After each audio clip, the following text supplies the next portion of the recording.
Welcome back, everyone, to another Bleak Rides. This is one of my true crime episodes. In today's episode, we're going to go all the way back to 1981, same year I was born. This is the murder of Linda Slaten. You know, there will definitely be some on-screen images. There will be some background footage of some motorcycle riding. Two wheels and true crime, that's what we do here. I want to thank everyone who continues to come along and support the channel. If you haven't already, please consider subscribing. If you like this kind of content, please consider liking it. You know, it only takes a second for you, but it means the world to me. So without further ado, let's get in to the story of murder and motorcycles. It was September 4th of 1981. Jim Axelrod, you're going to walk 3 doors down. Judy Butler. Jim said, and have a cup of coffee with your sister? Judy said, yeah, that's right. When Judy Butler knocked on her older sister's front door, a woman by the name of Linda Slaten, she didn't answer. At the time, the sisters both lived in Lakeland apartment complex. Jim Axelrod, in response, asked, "So you started to walk back to your place, and what happened?" Judy responded, "Well, I turned and I see the screen is out of the window." "On Linda's bedroom?" "Yeah, it's wide open. I walked over and looked inside. And as my vision panned the room, I came across her." Jim inquisitively asked, "Where was she?" And Judy responded, "She was laying, instead of up and down on the bed, she was laying crossways. And at first I thought maybe she was asleep. And then I just started screaming." The police were notified, and when they arrived on the scene, they found the partially nude body of Linda Slaten, 31 years of age, with a wire coat hanger wrapped around her neck. The killer had entered her bedroom through an open window. The crackle of police radio inside the small 2-bedroom apartment woke up Linda's 15-year-old son, Jeff, who was sleeping on a cot in the living room. Jeff Slaten asked, "What's going on?" Police officers said, "Put some clothes on, young man, and let's go outside," and made sure that he went out the front door. And when they went outside, it looked like every cop in the state of Florida, news crews, and his Aunt Judy were out there. She was crying, and she told me my mom had been murdered. I just couldn't believe it. Quote Jeff Slaten. But as I said, this apartment had 2 bedrooms, and in the second bedroom was Linda's youngest son, Tim, 12 years old. An officer went in and woke up Tim. He said, "You need to wake up and go outside with your brother." The little boy didn't even have a chance to ask what was going on, where his mother was, or why there were cops in his house. He was in his pajamas, and as they walked him out, they walked past his mother's bedroom door, which swung open as an officer was leaving the room.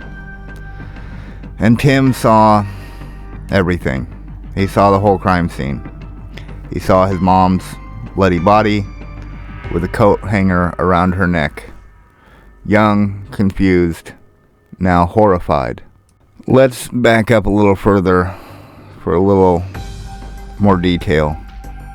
In 1974, Linda, then just 24 years old, became a single mom. She was finally free.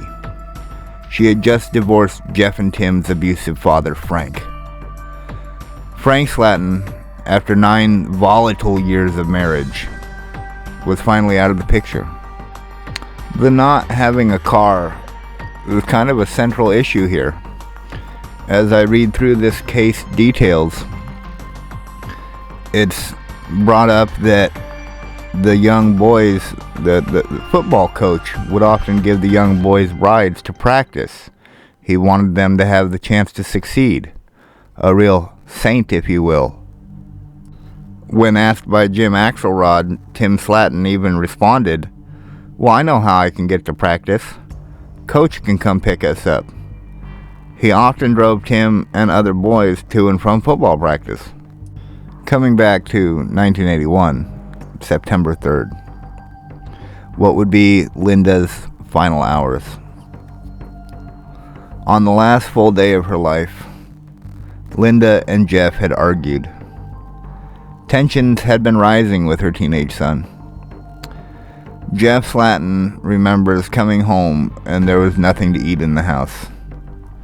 And you know how it is when you're 15 or 16 and you're a kid, you're mouthy. Jeff said, "I got mad. I went out the door and I got my bicycle and I rode the 11 or 12 miles to the north side of town to go to my grandma's and grandpa's house and get something to eat. At 8:30 that night, Tim came home from football practice.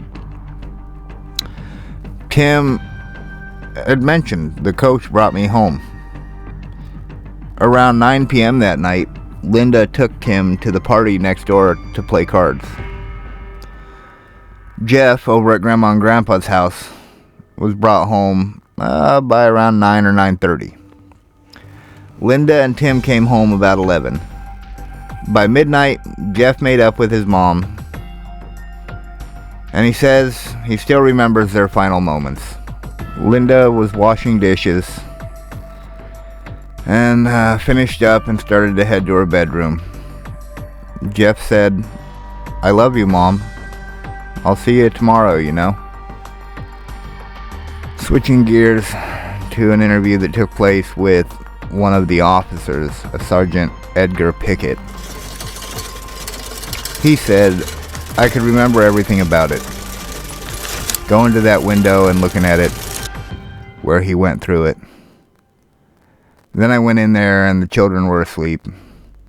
I saw that coat hanger around the lady's neck." Former Sergeant Edgar Pickett, now 94 years old, was a legendary fingerprint expert with the Lakeland Police Department. He led the crime scene unit. In fact, the crime lab bears his name. But that sort of recognition was a long time coming. Arriving at the Slaten scene in 1981, Pickett, then 53, was just a year away from retirement. But his hard-earned reputation had never spared him from prejudice. So you pull up to the scene, and another detective says what to you? And Sergeant Edgar Pickett, a black man, was told, "You don't have any business looking at a naked white woman." Even though this was a homicide victim. Pickett said, "Yeah, that's correct." It's amazing to me how often I come across acts of racism in a lot of these old cold cases or old murder cases. It's profound how pervasive it was across the American landscape. And I'm thankful that in 2023, it exists in a lot less in-your-face fashion. Modern racism exists. It's awful. Definitely a sign of a deficiency of a person's character. And potentially a lead up to evil. But it's learned. I believe racism is learned and it can be unlearned. And with proper education, or maybe even just exposure to all peoples, we can grow. We can grow as one people. Even in the 70s, which were more of a period of enlightenment in this country, it was still pretty awful. A man with more recognition to him in fingerprint reading was treated that way at a crime scene. It's supposed to be the same team.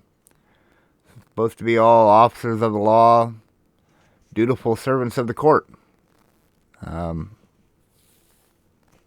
they spoke to him that way. Just one more atrocity to add to the heap of atrocities in this story. Sorry, I don't mean to get on a rant, but I read about this stuff and it twists up the mind, so sometimes I gotta add a little bit of exposition in. We'll get back to the story. Sergeant Pickett believed Linda Slaten had been strangled with a coat hanger from her own closet. He dusted most of the bedroom for fingerprints, even the floor.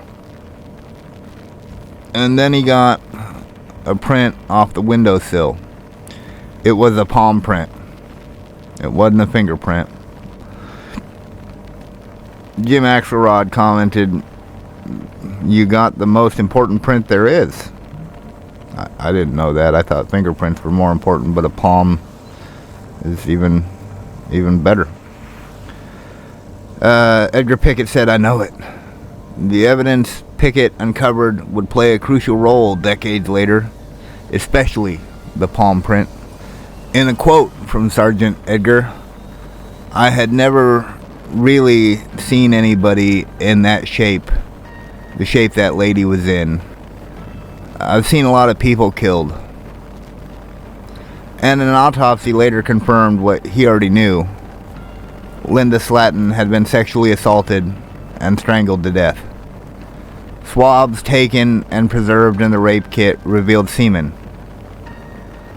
That morning, Pickett says, his thoughts kept returning to Linda Slaten's boys. Not having a mother anymore. Sergeant Edgar said, "I had children too, and I really wanted to clear this case." Many, many years later, the boys were brought back and interviewed, and they were standing in that very spot where their lives had changed. Jeff Slaten stated, "I stopped being a kid right over there," and pointed to the spot. Jim Axelrod asked Jeff, "You really felt like this was the end of your childhood, right there?" And Jeff responded, "Yes, sir. I think this is exactly when it ended, when my Aunt Judy told me my mom had been murdered." Emerging through the terror and the tears that September morning 41 years ago, the questions kept coming. Why? Who? Who could have done such an evil thing? September 4th, 1981, hours after the murder. On that late summer morning, 1981, Jeff and Tim Slaten faced a frightening world they no longer recognized. A world without their mother. Axelrod asked the boys, "How do a 12 and 15-year-old boy process that, deal with that?" Tim responded, "It was hard." And Jeff answered, "Yeah, I thought about committing suicide a couple of times, deleting myself. It was bad. It was hard. Getting through it was near impossible." The brothers would move in with their grandparents, Clarence and Margaret Harris. Tim made the statement, "We just stayed in the house. We didn't go anywhere." And Jeff said, "Yeah, scared to death." Tim said, "Scared to death to do anything." For those first terrifying days, the family slept in the same room, except Grandpa Harris. Tim said he would stand guard with a gun all night while we slept. That's a hell of a grandpa. Good man right there. The Slaten boys' grandparents had hoped for a quick return to the familiar routines, and maybe that would help their distraught grandsons. A few weeks after their mom's funeral, the boys were back in school. Tim said, and just, being with friends and just starting to live life again, I guess, going back to football helped. His teammates and the Coach Joe in particular, were always supportive, always rooting for him. And Tim, he looked up to this guy. He was my assistant football coach. He gave me rides to the game and rides to practice. Always so supportive. Years would pass. Both boys would go on to grow and start their own families. Both racked with the guilt of not hearing anything that night, not being able to come to the rescue of their mom or stop this grisly murder. They lived in fear of the man they called the monster. For many years, they knew he was out there somewhere. About 20 years later, the boys met with a new detective from Lakeland Police, Detective Brad Grice. Jeff actually knew the detective through bowling. The detective wanted to take a DNA sample to clear the brothers of any involvement in the crime. Again, they had been cleared once before. They were kids, but they had to be cleared again through modern DNA evidence. And at that time, Detective Brad gave the boys a promise. He wouldn't retire until he solved their mother's case. And he wanted to for these two men so badly, he made them that promise. June 2019, 38 years after the murder. A forensic analyst, C.C. Moore, had launched her hunt for Linda Slaten's killer. She had uploaded DNA from the rape kit and began rebuilding a public genealogy match, meticulously constructing branch by branch the genetic tree of the sample they had. I built a family tree for those people who shared DNA with him, and then I identified common ancestors. And fortunately, 3 genetic networks converged into one family tree that pointed at one immediate family. And he was the only son in that family, and we knew the killer was a male. So it had to be him, the DNA contributor. The killer was Joseph Clinton Mills, Coach Joe, who drove Linda Slaten's 12-year-old son, Tim, to and from practice. But authorities wanted to be certain before they notified the brothers. For investigators, it felt like Christmas. It felt like the case had been blown wide open. Several remember interviewing the guy. Hey, we interviewed him. Mills's initial interview, because they knew he had drove the boy home just hours before Linda was dead, was conducted over the phone. They had never even done a face-to-face with him. Back in 1984, Joseph Mills was convicted of grand theft for forging a will. He never went to jail, but he was fingerprinted, and Lakeland Police also took a palm print.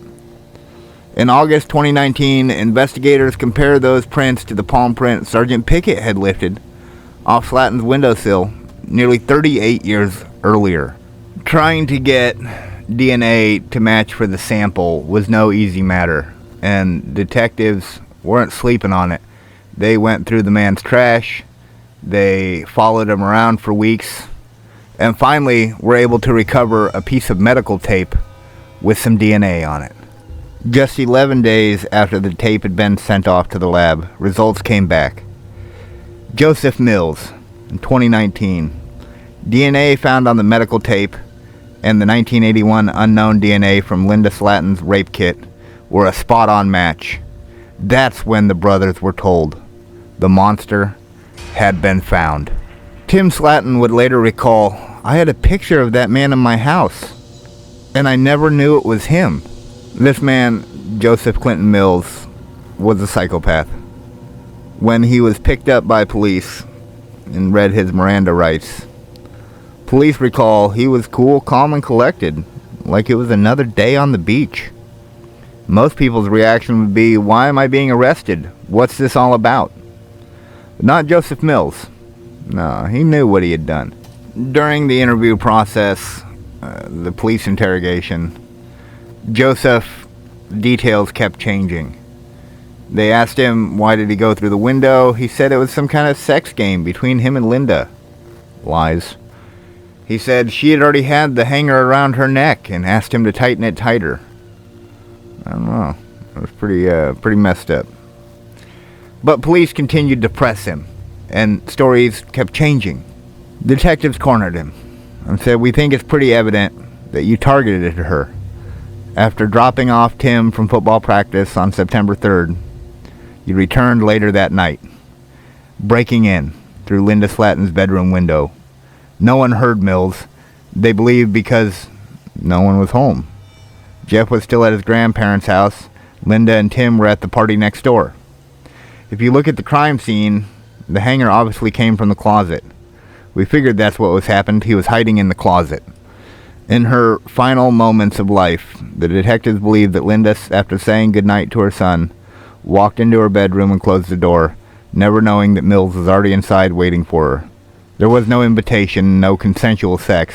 He raped and murdered Linda Slaten. To avoid trial and a possible death sentence, Joseph Mills pleaded guilty to all charges, including first-degree murder, sexual battery, and burglary of Linda Slaten. And the Slaten brothers were finally able to have some closure, knowing that the monster was behind bars, wouldn't see the light of day, and wasn't out there to do this to anyone else.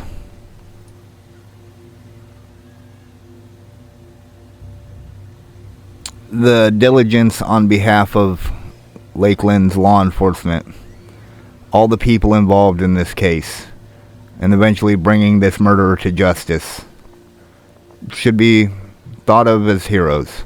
They didn't give up, and they brought the two boys peace. I think that's all we can hope for out of this tragedy, is knowing that them two boys get to live the rest of their lives knowing that some monicum of justice has been served, knowing that the man responsible will never get out of prison. I always want to show all the respect I can to the surviving family when I do these true crime stories. Not all cold cases get an ending, and it's good that this one did. I'm glad these boys were able to find some way to move on. This has been a Bleak Rides production, a tale of true crime with motorcycles. If you enjoy this type of content, I urge you to subscribe, maybe hit that like button, because this is what we do here. True crime and motorcycles all the time. I want to thank everyone for coming along on Bleak Rides.